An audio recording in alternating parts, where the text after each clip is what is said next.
Good morning, everybody, and welcome to the R&I Days 2021, and welcome to this session on building careers and being assessed, a challenge for young or early career researchers.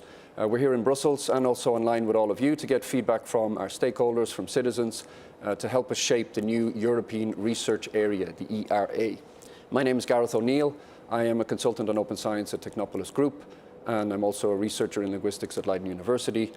Before we get started and I introduce our speakers, I'd like to ask you, our audience, who you are. So if you could all please respond to the Slido poll. You should see it on the screen there. And if you just fill that in and let us know who you are. Are you a student? Are you representing, for instance, a university? Are you from a research funding agency? Or are you maybe representing a member state or a government and so forth? I'd like to move straight on to our speakers.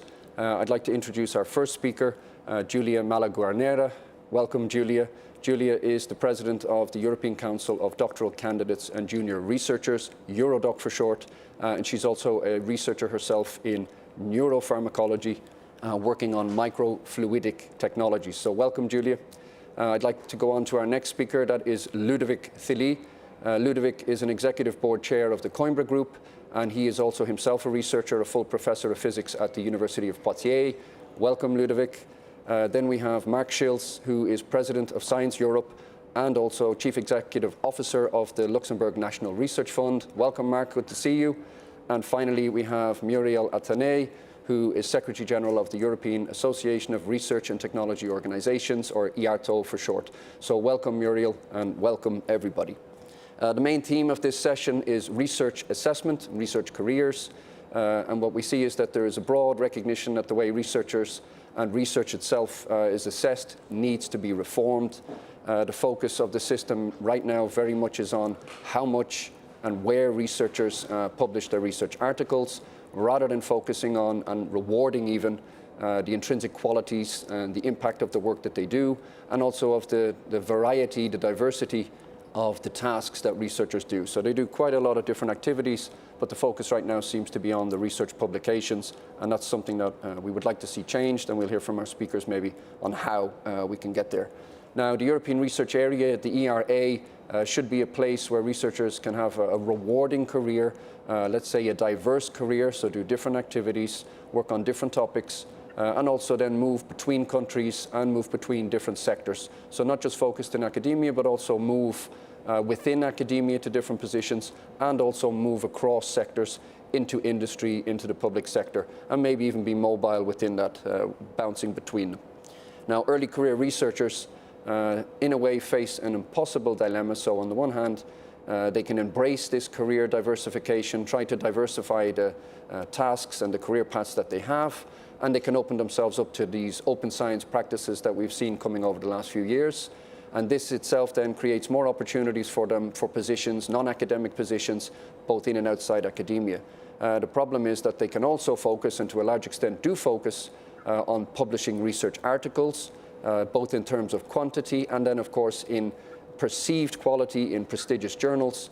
And this ultimately for them leads to getting one of these really coveted positions in academia. So there's a balance here between how much they should diversify, how much they should try to do open science, and on the other hand, actually staying in academia and getting an academic career, when we know that many of them must leave academia for industry. So in this session, we're going to delve a little bit more into how we can reform the research assessment system and enable more diverse career paths and attract more research talents within the ERA and get them moving around. Before we start, I'd like to make one comment to all of you, our listeners. You can put comments in the chat section, but if you want to ask any questions, then please use the Slido Q&A. So when you go into Slido, you'll see there's a separate part for asking questions. So please, throughout the session, use the Slido Q&A, and we'll come back and try to address some of your questions. Okay, before I get on to our speakers, I'd like to do a quick check on the poll and see who we have with us in the audience. So I see 68%, around 70% is representing a research performing organization. Then I see around 25%, 23% is either a researcher or a student, and then lower numbers for representatives of member states, that's around 6%, and research funding organizations, 3%. So I see most of our audience here is representing or coming from a university or a higher education institution or industry, and is also either a student or a researcher. Okay. I'd like to move to our speakers and put a first question to you. And I'd like you to, pitch your answer here, 2 to 3 minutes if possible. And the first question is, what are the main disadvantages of the current research assessment system on early career researchers, and how could this be improved? So I'll repeat this one. What are the main disadvantages of the current research assessment system on early career researchers, and how could this be improved? And I'll move to our first speaker, Julia. Yes, thank you, Gareth, and thanks a lot for the invitation. For sure, you already mentioned that the disadvantages are that we rely too heavily in metrics, and in particular into quantity of publication, and we are not assessing the whole research process. To do that, unfortunately, most of the early career researchers find themselves locked in a system that we call publish or perish. What we could do for improve? Eurodoc, with the Initiative for Science in Europe, is encouraging the evaluation practice and knowledge other activities beside the publication and the recognition of journal impact factor. In fact, we need to reward publication for sure in open access.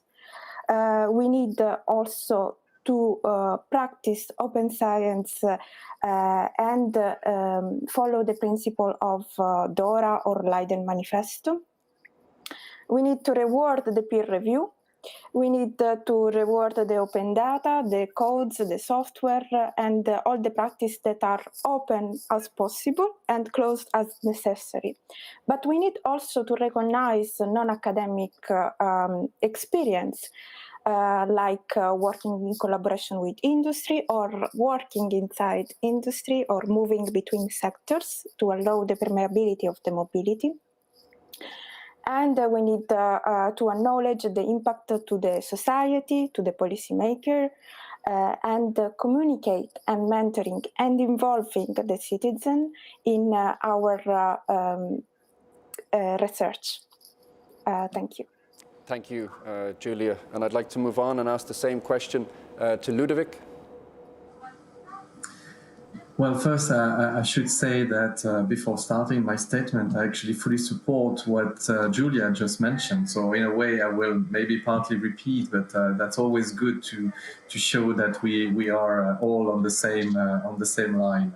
Well, maybe let's start with the main observation. There is still a very important heterogeneity in the RNI system in Europe, including human resources and, of course, the assessment systems. And all this leads to important limitation in talent recognition and talent circulation. And when I mean circulation, I mean geographical and intersectoral mobility, as Julia also mentioned. And this, by the way, is at all stages of a career. So it's not just the early career researchers that are concerned, but also the senior researchers. That's also good to remember. The current system really produces research that suits the publishing interest of particular journals that we all know. And also this current system does not deliver a sufficient level of reliability when it comes to the reproducibility of research outputs. The researchers themselves also they call for a more accurate career system that rewards research as well as other tasks, not only the teaching or the peer reviewing, but also the entrepreneurship, the leadership, open science, and citizen science. But we must also admit that there is a resistance to change also from some researchers themselves. And here probably one of the key components we may discuss a bit later is the training at all stages of the career progression, and this is absolutely key. But in any case, whatever system we want to develop, a reformed research system on the assessment should support high-quality research, accessible to all, reliable, reusable, and relevant for society. We should also increase the support to researchers when transitioning to another sector or another country. Typically, this issue of the mobility of pensions, more straightforward visa application processes, etc. This can be done by generalizing welcome centers, In that matter, the Eurassess system has shown to be a success. It should be continued, it should be strengthened. But we must also promote and implement a culture of equality, diversity, inclusion for all staff within universities, including the researchers. This means appropriate employment conditions, equal opportunities, transparency of the recruitment process, representation on university committees, inclusion in career development opportunities, etc., etc. Typically here, I would personally call for a generalization of the human resources strategies for researchers, HR4R label, that is based on the principles of European Charter for Researchers and the Code of Conduct. In other words, we have already very interesting tools. We just need to put them to full implementation. And universities have also the opportunity to initiate such a virtuous process, but a stronger European momentum is needed to transform this into real systemic change. And currently, the efforts remain too fragmented, so support and coordination at the European level and beyond is absolutely instrumental. Currently, the work initiated by the Commission and the Portuguese presidency of the Union is a potential game changer, but all stakeholders, including universities and researchers themselves, they should be included, and we should not forget the role of member states to align the different systems across Europe. And I should also mention that currently some new regulations in some countries are a clear regression. Thank you, Ludovic. And before I move to Mark, I see that we also have the second Slido poll question open. So what effects do you expect from a reform of research assessment? So for our audience, please fill in the second Slido poll. Mark, can you please give us your answer? Yes, thank you, Garrett. And let me also say that I'm very happy to be in this panel today, because I consider that this is indeed a very important question for the future of research as a whole. Especially, let us look at what expectations society has towards researchers and towards how they work. So, of course, we expect from a researcher to perform high-quality research, but there are many other things which are part of the portfolio of what the researcher should do, such as engaging in training and educational activities, such as engaging in science, doing science communication and public outreach. Also engagement with important societal stakeholders in the health and educational system, or with setting up collaborations with industry are considered important. And a number of other things. But when it comes down to evaluating and assessing researchers, we seem in our system to forget about most of these and then narrow down on a very thin and a very small set of parameters, mostly related to publications and the number of publications and where things are published and how many citations papers have received. So it's a very impartial way we look at the activities of a researcher, and I think it's indeed particularly the early career researchers who are mostly affected by this, because we know that a number, and we know that, for instance, PhD students, most of them will not stay in the academic system, but they will at some point in their career have a different embrace a different path. And it's precisely those activities that I just mentioned, like training and educational activities, like science communication, like open science practices, which may be most useful for their future careers. So I think it's very important that we start assessing research and researchers on a much broader basis, as indeed a number of universities and a number of funding agencies have started doing. Thank you, Mark. And I asked the same question to Muriel. Thank you very much, Garrett. Very interesting to hear. I think I'm coming with a slightly different perspective, not representing, researcher in academia or in more basic science side, where the link that is being made, and I understand it very much for academia and, for example, academic of science, of very low TRL type of research institutes, which are looking at science, that you have the link between early career assessment equal the research assessments equal what you're looking at publication. You know, the RTOs that I represent, they have been very often launched by technical universities who were stuck in their HR like 30 years, sometimes even 60 years ago, to manage very complex labs and technology infrastructure. They needed different type of HR and different type of research assessments with teams that would know about IP, that will be comfortable working with industry and confidentiality, with a completely different skill set, while keeping the scientific level and excellence up to notch. Yeah. So you have the example of IMEC, where I'm sitting here in Belgium. You know, it's a spin-off of the K11 30 plus years ago. And they are managing now labs which are worth about 2 billion euro investments over the last 30 years.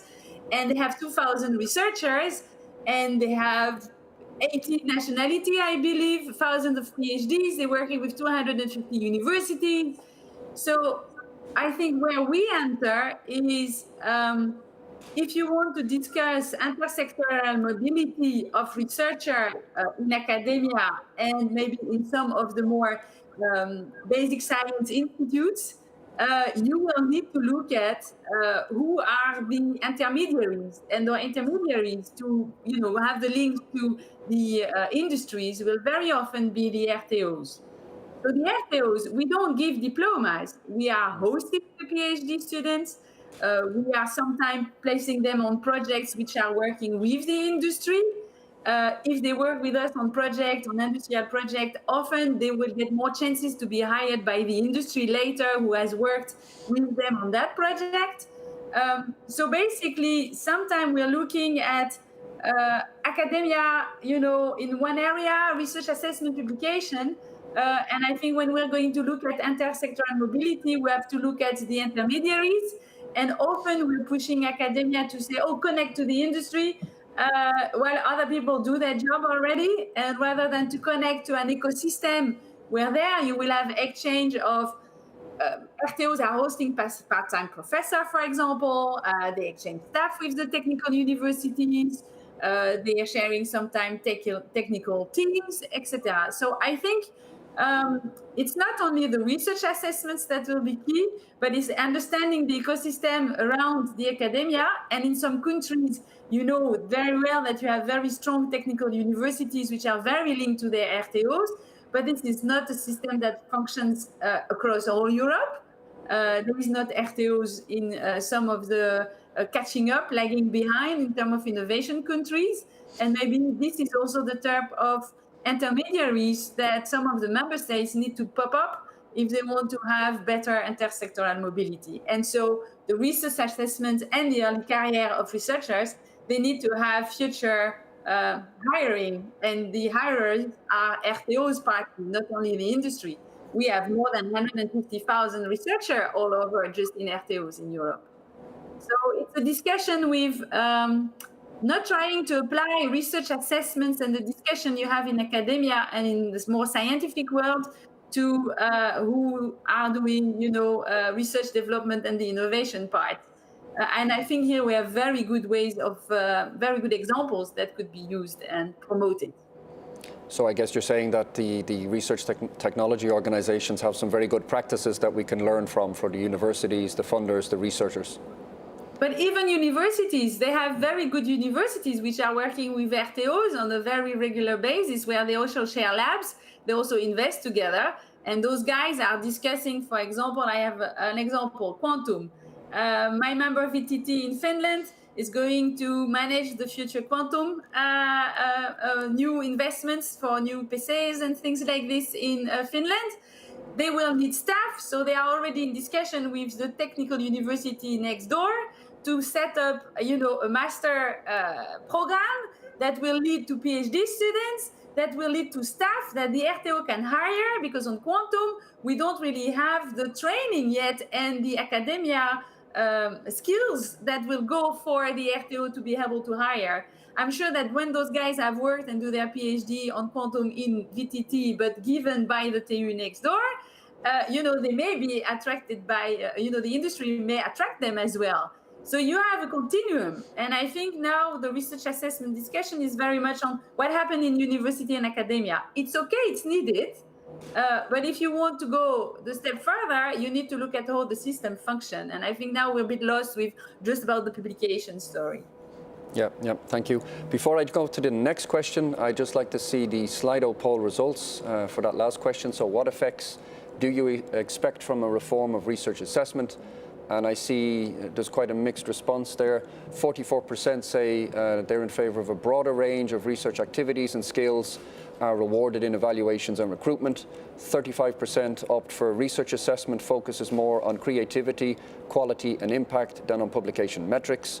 12% says mobility, all types of mobility is rewarded in evaluations and recruitment, and 9% says open science practices are awarded in evaluations and recruitment.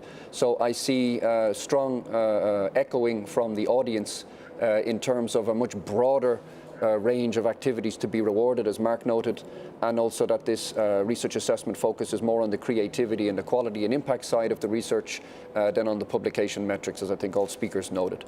So moving on to our second question, how could changes in the research assessment system contribute to the diversification of research careers in outside academia for early career researchers? And I'll repeat that.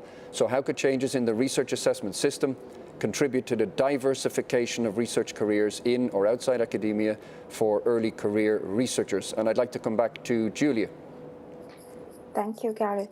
So when we speak about diversification, we should speak about internal diversification within the research process, because what we have to remind is that the researchers are working in team. So it's not just one researcher that is a superhero hero. So a researchers during the doctoral training is able to postulate hypotheses, to plan experiment, to find and improve methods. It's able to produce and analyze data, make result comprehensive, and communicate them effectively. So this is what happened during the doctoral training. After the early career researchers start to do fundraising. So within the research process, we have already a diversification. And this kind of diversification is not at the moment very rewarded. But we found a new method that is called the credit, that inside also the authorship is we can find some diversification. Another kind of diversification is external. So as you mentioned before in the pool, how to evaluate the different activities that are beside the academic and the lab work. Of course, we need also to communicate effectively. It means not only to the scientific community, but also to citizens. We have a diversification by working with industry, having partners, trying to have a policy impact. So all these activities are really important when we are thinking about the diversification and then how researchers can move in other sectors. And in fact, the early career researchers in particular have to think that there is not just the academic area, but there are other kind of area in which they can be really a value. Thank you. And Ludovic? Well, to my opinion, and as well as the Koiba Group opinion, we believe that a reformed research assessment system should ensure job security and career progression. It is now fully recognize that short-term contract researchers make a significant contribution to the scientific reputation of Europe's universities and other organizations. Yet, early career researchers, they face significant barriers in terms of job security and career progression. As you know, this is usually referred to the permadoc phenomenon associated to structural and or national issues, including the decrease of public research positions in many countries and the generalization of 2-3 year research projects. Second, we also know that new funding programs, including Horizon Europe, will promote cross-disciplinary and cross-sectoral research and innovation. But yet, inter- and transdisciplinary research is very challenging in multiple aspects, including possible disadvantages for academic career paths. And similarly, there are silos at all levels, including at University 1. For instance, the research structures could be organized around challenges rather than disciplines. And here, actually, this is maybe a way to cite also now a famous initiative of alliances of European universities that will be test beds, very interesting to follow for new challenge-based activities in education and research. And diversification will also need that we boost transversal skills training, for both in the form of train-the-trainer courses and intensive programs for PhD candidates. So here there is a need for a strong collaboration between career services and the unit in charge of research, for instance. Thank you. And Mark? Yes, so I think Julia said much of it, so that it's the issue about the career both in and outside academia. And it's especially in this respect when we think of career paths outside of academia, of course, where other competences and other talents than just the publication list appear to be most relevant. And again, let me just what I said earlier. There is this risk of disconnect between science and society, because societal expectations are those that research, of course, should do high quality research. But then again, how can this be measured? Is it enough to have these bibliometric indicators, which are much more some kind of brownie points, which people chase? But there is much more. So scientific societal expectations are those that we train young researchers to embrace also interaction with the societal stakeholders, to engage in training and educational activities. So. And these are precisely the talents which will be probably of greatest value and use for researchers that will not pursue their career at the university, but that will move to another sector where interaction with industry, as Muriel mentioned, can be extremely important and valuable, where education and training can be extremely valuable.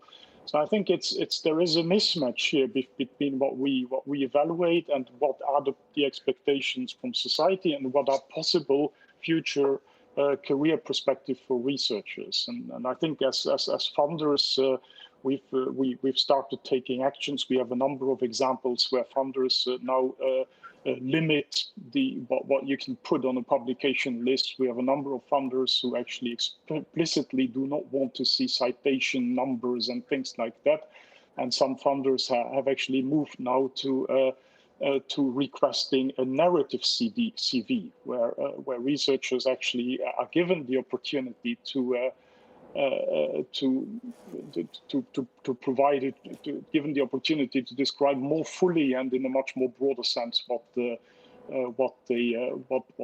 variety or the spectrum of their activities is. And I think this is extremely important also for career paths outside of academia. And Muriel? Yeah, thanks. And I think I pick up also on what Mark said. I think what you see, at least in the non-academic environment, like what an RTO, if you're looking the RTO guys, the researcher have to keep the knowledge of the scientific world and the excellence, because it is on what it bases its work, even if it's not the one that produces it. So he's actually, reading all those publications and keeping up with what is being done in academia. However, the skills that are asked into the world of RTOs are different. And you see that I worked myself in an RTO for more than 10 years, and we had at the time different line of development. You had the future project managers, you had the guys managing the relationships with academias and the network around. You had people who were managing contracts with industry. You had people who were looking at international environment. You had the business developer. But all of those guys, they were starting as researchers. But at the end, if you ask them 20 years later what they do in an RTO, they will tell you, well, I'm the business developer for XYZ, and he will not tell you, I have a PhD in whatever, area he's working on.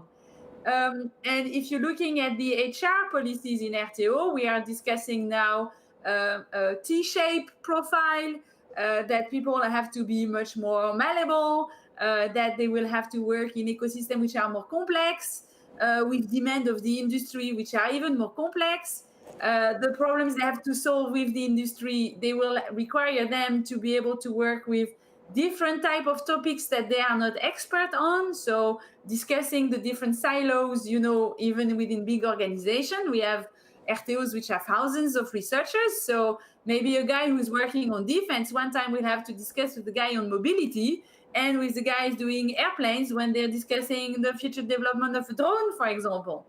So you see that the requirements already for researchers in RTOs are very different than those that you're looking at in academia.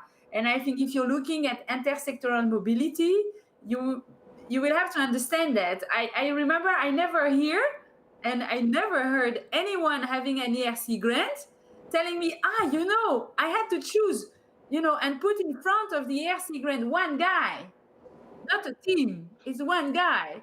And I had some of my RTOs saying, I'm not going to the ERC because then I would have to choose one guy that will destroy the system in my team.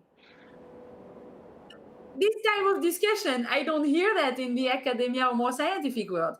So where do you value the team efforts, the networking, the working with outsiders, not only industry. Industry, it's like the people which are outside academia should be, and how is that valued? While you are looking for a very rigid HR environment in university with PhD, postdoc, associate professor, professors, with a certain budget for those, with a limited number of places. And I think we have different environment for researcher, and sometimes we may be looking at only one. And of course, academia has to improve and other things, but I think for the diversification also of the profile in academia, that will require academia to partners with many others, using the strengths of others to do that. Yeah. I see we have questions also coming in from the audience, so I'm going to jump to some of those questions right away. And the first question I see is, how can the European Commission involve early career researchers in the discussions on research assessment? So how can the European Commission involve early career researchers in the discussions on research assessment? And I'd like to target that at Julia. Yes, thank you, Garrett. Eurodoc is an umbrella association which represents early career researchers in different countries. We are actually in 28 countries. We also collaborate with the Marie Curie Alumni Association and the Young Academy of Europe that represent the Marie Curie alumni on one side, and on the other side the junior PI. So we are trying through this organization to represent broadly the early career researchers and to bring their voice with the European Commission and speak on their behalf. We have several working groups, and everyone who would like to join, please can contact us at info@eurodoc.net. Thank you. Thank you, Julia. And I see another question here, which I'm going to direct at Ludovic, also because of your background in physics. Looking for further broader activities may not always make sense for pure fundamental research. Are fundamental CVs in danger of being undervalued? So I'll repeat that. Looking for further broader activities may not always make sense for pure fundamental research. Are fundamental CVs in danger of being undervalued? Well, I hope not, actually.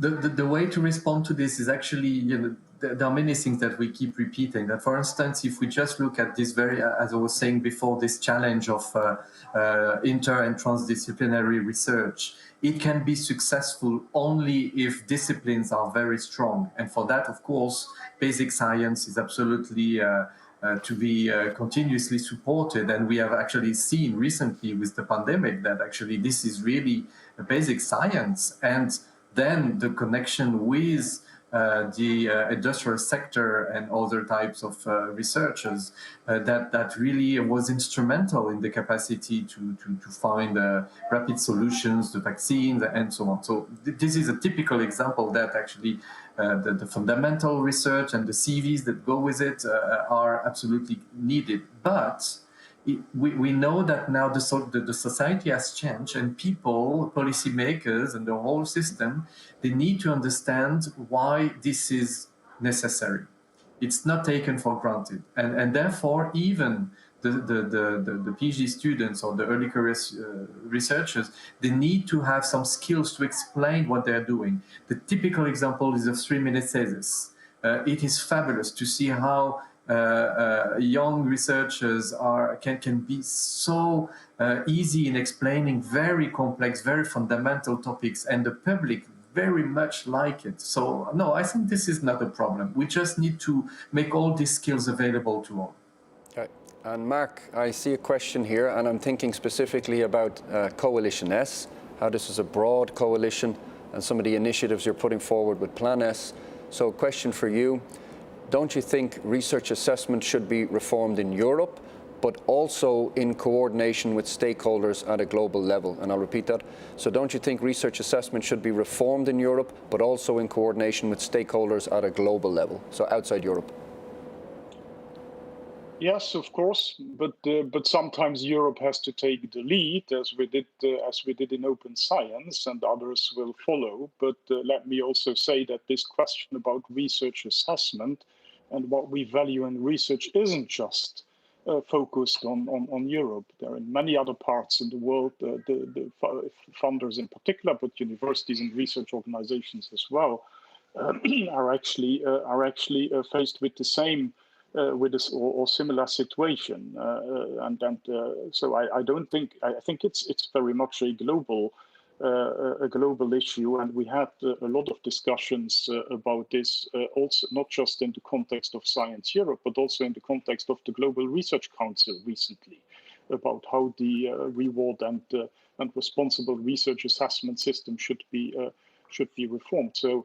And the Global Research Council is a body which brings together the leaders of research funding organizations from all over the world. So it's not at all Eurocentric. So I think this is a question which is very much addressed or being tackled on a global level. But yeah, there's no reason why Europe, as we did in open science, and the rest of the world is following, why we shouldn't take the lead here. We do have these structures which enable us to do this. So I think that's a good way forward. And Muriel, a question from the audience, I guess, asking why should we do this? So what kind of incentives are there for universities or research technology organizations to invest in new activities in open science instead of just continuing what we are doing and publishing publications? So I'll repeat this. What kind of incentives are there to invest in new activities and open science instead of pursuing publications? I think it's not the case in the RTOs. I think it's probably the case in academia. But in RTOs, the staffs, the mission of a research and technology organization is very different from the mission of an academia. And I think when you're looking at the mission of an RTO, which is, having impact on industry for society and developing product and services with the industry that will actually improve climate change, digitalization, create new jobs, etc. The impact assessments of RTOs is very different from the impact assessment of an academia, which is How many students did you, train? Where did you go? How many publications? Your scientific base. Where an RTO would be, how many industry did you help, and what did they put on the market that actually helped our society? Because of the different mission, the research assessments of those organizations are different. So the skills needed by the researcher in those organizations are different. So we're not really looking at open science as a future way of working for RTOs. It's okay, we will a bit to the FAIR principle. We don't really have an issue with that. But I don't believe that if the academia has more open science and the level is higher up, maybe that will have impact on us and the capabilities we have. But I think the discussion is much more, do we have, for the RTOs to be able to have more impact, do we have the technology infrastructure that are top notch? Do we have the investments which are necessary? Is the industry still ready to invest in what we offer as tech development? Do we protect the technology development we have in Europe, or do we deal with RDI interference? That's much more key at the moment than the discussion on open science for us. So back to our researcher, I am not sure what pressure they will get more first. I'm not sure they will get the pressure on open science before other pressures will come and how they are assessed. I think will be very different than what you have in academia at the moment. And I see we have just under 3.5 minutes, so I'd like to come to the close here. I do know the question, by the way, don't we put too much expectations on our early career researchers? So with that in mind, I'll ask all of our speakers to give us a short closing statement, and also bear this in mind. Are we putting too much emphasis on diversity? Are we putting too many expectations on our early career researchers? So Julia, closing statement? Yes, I can say that the answer is yes, there are a lot of expectation, but what we need is to change this system, because I think there is even more pressure with the publish and perish system. So what we need to do is working better in the research assessment, including also open science, the training, the guidance. We need also to make this change feasible and sustainable. So we wish that it happens at the same times in Europe, in order that all of us can follow, and we will be able to be mobile intersectorally and geographically inside Europe, and attract also talent from outside Europe that can be evaluated for other activities beside the research academic work, research academic publication, because this is what we are trying to reform. And Ludovic, 30 seconds, closing statement. Well, first, I will say very quickly that I do not agree with what Muriel said, that actually there is the very strong differences in the societal engagement with at universities and RTOs. We are actually playing the same game, and universities are also engines of the knowledge ecosystems. But I will not continue too much. I will respond then that just we clearly need to also make sure that research is recognized as a profession. Wherever it is performed, it is a profession with skills, competencies, and it must be recognized. And we need to significantly increase investment in human capital. This is what's currently the main motivation of all these works, and we are clearly supporting this. And Mark, 30 seconds. Yes, so I think as a conclusion, we need to we need to take care of for ensuring a variety of career paths for early career researchers, and we also, of course, need to open up much more our institutions to intersectoral mobility. I think that's absolutely key, and there the reward changing and transforming the reward system is absolutely essential. And we also need to provide the adequate training for this, move away from a system which is excessively focused on publication metrics, which is maybe also too much and too excessively focused on the one single principal researcher. So valorizing or attaching value to much more to the team and to all those that are involved.